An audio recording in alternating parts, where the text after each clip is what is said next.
It started off 3 years ago as Operation Seduction. France's newly elected President Emmanuel Macron invited his counterpart, U.S. President Donald Trump, for Bastille Day celebrations.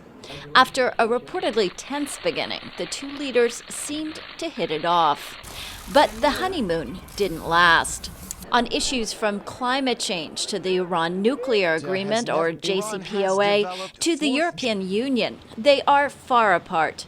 Macron supports multilateral agreements such as the Paris climate and Iran nuclear deals the Trump administration pulled out of, and a strong EU the U.S. president is skeptical of. Macron's earlier efforts to woo Trump came to zero. No success at all. No progress at all. Zero. The relationship is not broken. Trump and Macron do speak when they have to, and there are areas where they can agree on, but they are not getting closer to each other at all. Last year, Macron described NATO as brain dead, suggesting Washington appeared to be turning its back on the military alliance. The Trump administration says NATO remains critical, but that it wants the Europeans to pay their fair share. But the French particularly, because they play a special role, a special diplomatic and military role in Europe, they know that they cannot count as much on the transatlantic ally, the American ally, right now. I think of Trump as a sort of dictator. His opinions represent an extremist part of America. Polls like this one show generally negative European perceptions of Trump. French and other European citizens support Trump's Democratic rival, Joe Biden, although many aren't enthusiastic about him. Biden is sincere. He's surrounded by good people. He wants to work with the whole world. Vice President Joe Biden has already said that if he were elected, he would rejoin the JCPOA, he would rejoin the Paris Climate Accord, that he would, I think he would try and reinforce the Europeans' trust into NATO. Not everyone here is anti-Trump.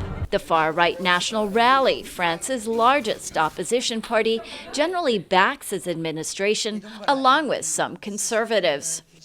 French-U.S. ties, which stretch back to shortly after the American Revolution, have had low points before, including France's opposition to the U.S.-led military action in Iraq nearly 2 decades ago.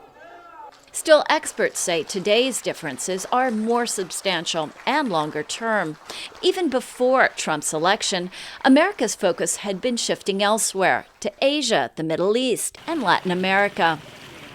And they say after Washington's abandonment of key agreements the previous Obama administration signed on to, French and European faith in the U.S. has eroded. Can we trust the signature, the commitment of the President of the United States? No, we can't. And that's forever, because we know that the next president can undo what has been done in the... Still, many see the French-U.S. and broader transatlantic relationship as having strong foundations. In areas from cultural to military exchanges, the two sides still work closely together. Ties may have frayed, but they are likely to endure. Lisa Bryant for VOA News, Paris. Mali would have fallen to the terrorists.